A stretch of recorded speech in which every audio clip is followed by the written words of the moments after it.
हाम्रो फेरि कोरियाको साइकल यात्रा सुरु भयो।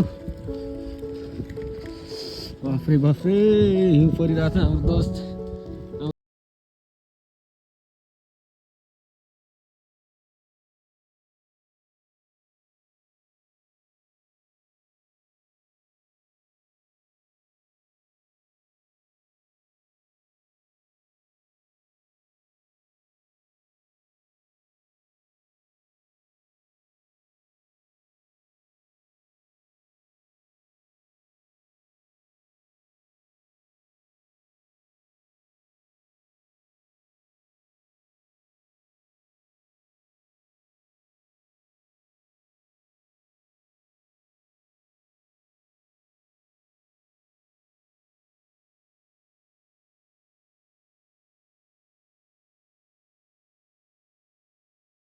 अस्ति यहाँ काम गर्ने एकजना दाईसँग भेट भएको थियो।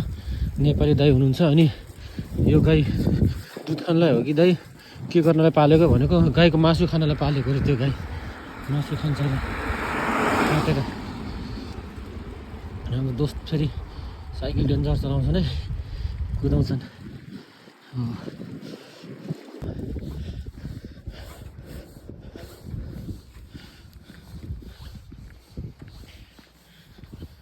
बस स्टप।